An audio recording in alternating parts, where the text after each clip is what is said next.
importante quanto você estudar o conteúdo para passar na tua prova teórica é você saber as questões que estão caindo mais e as que são mais cobradas na prova teórica. É o que você vai encontrar nesse vídeo aqui. Eu sou a Prof. Lumendes e convido você para vir comigo para mais um vídeo das questões do Detran, onde tem a pergunta, a alternativa correta em verde e uma alternativa errada em vermelho. Então é para você se inscrever, ativar o sininho, deixar o teu joinha, teu like, teu comentário e compartilhar esse canal com todo mundo.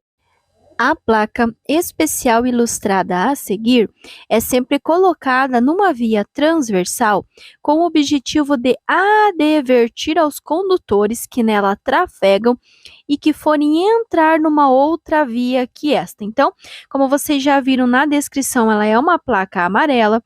Ela é uma placa de advertência que vai advertir sobre situações potencialmente perigosas, indicando a sua natureza. Então, da direita para a esquerda, apontando com a seta, tem o desenho de um ônibus, e da esquerda para a direita tem apenas uma seta. Então, o significado, a mensagem que esta placa está passando é que possui, no sentido para a esquerda, tráfego exclusivo de ônibus, porque tem ali o desenho de ônibus, e que no outro sentido é um tráfego geral. Por que é um tráfego geral?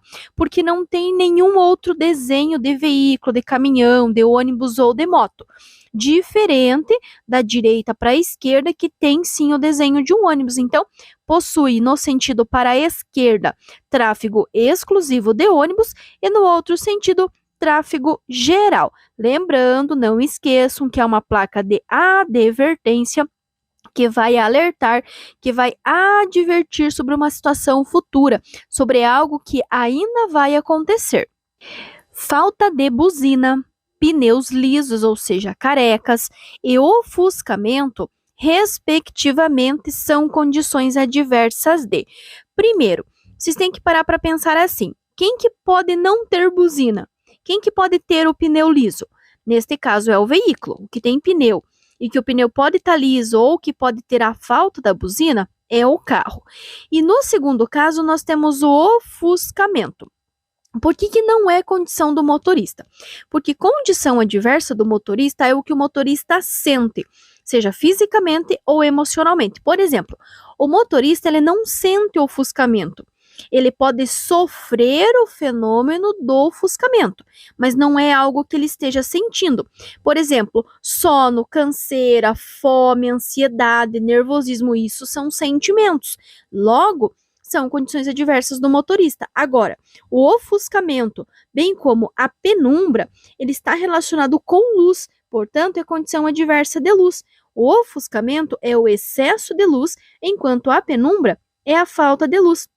E a palavra, respectivamente, ele quer exatamente nessa ordem. Primeiro o veículo e depois luz. Primeiro quem tem falta de buzina e depois o ofuscamento. Ao ultrapassar um ciclista, o condutor do veículo motorizado deve. Neste caso, nessa questão, ele está perguntando da forma, da maneira correta ao se ultrapassar um ciclista, que vai ser reduzir a velocidade do veículo de forma compatível com a segurança. Ele está perguntando a forma, a maneira de se ultrapassar um ciclista, que vai ser reduzir a velocidade do veículo de forma compatível com a segurança.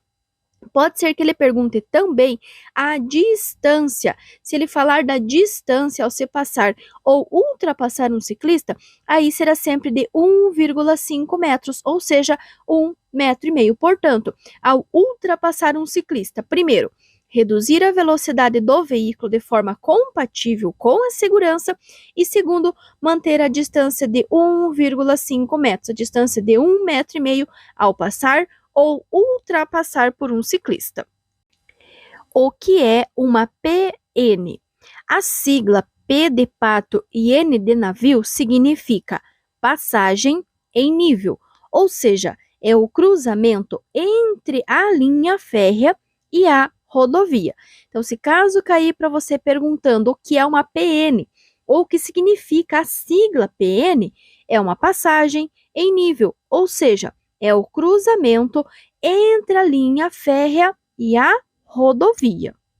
Aí eu aproveitei colocar para vocês essa outra questão que também está caindo bastante, que é a distância para parar uma composição, ou seja, para uma composição, trem e vagões parar totalmente após o acionamento dos freios, qual a distância mínima que ele irá percorrer? Entre 200 e 300 metros sem carga ou com carga. Então, PN é uma passagem em nível, cruzamento entre a linha férrea e a rodovia, e a distância para parar uma composição vai ser entre 200 e 300 metros, sem carga ou com carga. Se você está gostando desse vídeo, se você está entendendo esse conteúdo e porventura você ainda não se inscreveu aqui no canal, tira um tempinho, se inscreve, deixa o teu joinha, o teu like, o teu comentário para que o YouTube possa recomendar esse vídeo, recomendar esse canal e assim a gente possa auxiliar quem também estiver passando por essa etapa tão importante e que para algumas pessoas é realmente bem difícil, que é a parte do teórico. Lembrando que aqui no canal tem vídeos novos e atualizados que são postados todos os dias, conteúdo 100% gratuito. Então se inscreve, ativa o sininho, deixa teu joinha, teu like, teu comentário, para que mais pessoas possam conhecer e também serem beneficiados por esse trabalho aqui. Sobre o elemento básico de direção defensiva, atenção.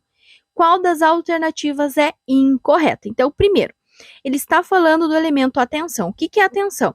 A atenção, ela tem que ser 360, ou seja, o condutor, ele precisa ver tudo o que acontece na sua frente, lado direito, lado esquerdo e também atrás do seu veículo. Ele precisa ficar atento ao seu veículo e também aos demais, bem como ficar atento a si próprio, certo? Só que cuidem, por quê? Ele está falando a alternativa incorreta, ou seja, o que está errado, o que não é certo falar em relação ao elemento básico da direção defensiva, a atenção. Então, ele diz que não precisa ser direcionado às condições físicas e mentais do condutor. Precisa sim, precisa ser direcionado ao veículo, aos demais veículos, às condições físicas e também mentais do condutor. Por isso que a resposta correta é a letra A, é o que está em verde. Por quê? Porque ele precisa sim ser direcionado às condições físicas e mentais do condutor e não como está ali falando que não precisa. Portanto, a resposta errada, a resposta incorreta é a letra A, é o que está em verde. Não precisa ser direcionada às condições físicas e mentais do condutor. Todo condutor, antes de dirigir, deve. Aqui ele está dando para nós 3 números romanos e ele quer saber quais deles estão corretos. Neste caso, estão corretos o 1 e o 2, que é o que nós vamos ler primeiro. O 1 fala em verificar as condições de funcionamento dos equipamentos de uso obrigatório do veículo. Quais que são? Cinto de segurança, luzes dianteira, pisca, luz de freio, limpador, entre outros. E o 2, observar se o combustível é suficiente para chegar ao local de destino. Então, se você vai fazer uma viagem ou mesmo vai fazer um trajeto pequeno, é importante você verificar se o combustível que tem no seu carro é o suficiente. Por quê? Ficar imobilizado na via por falta de combustível constitui uma infração de trânsito. E a 3 está errada porque ele fala em testar o funcionamento do extintor. Gente, o extintor, primeiro que ele não é um item obrigatório. Segundo, que ele já sai de fábrica testado. Por máquinas, por sistemas, ele já sai testado. Então, o extintor não existe um teste que se possa fazer para verificar o seu funcionamento. A única coisa que vai ser feito é olhar onde que está o medidor, o ponteirinho. Se o ponteirinho está no verde, ele está cheio. Se o ponteirinho estiver no vermelho, ele está vazio. Agora, testar o seu funcionamento não tem como. Por isso que a 3 está errada e estão corretos apenas os números romanos 1 e o número romano 2. Ao conduzir a bicicleta pelo bordo da pista de rolamento, o ciclista deve. Esta regra ela é válida tanto para o ciclista quanto para os pedestres. Eles deverão sempre manter-se em fila única. tanto os ciclistas quanto os pedestres, ao circular na via, ao circular na pista de rolamento, eles deverão manter-se em fila única. Lembrando ainda que as bicicletas irão rodar na rua, junto com os carros, sempre pelo bordo, sempre no mesmo sentido e sempre com preferência, com prioridade em relação aos veículos automotores. Lembrando ainda que nas calçadas e nos passeios só quando devidamente sinalizado, e quando falarmos na proibição das bicicletas, sempre será nas rodovias, salvo onde houver acostamento ou faixa de rolamento próprias. E então, tanto o ciclista quanto o pedestre deverão sempre manter-se em fila única.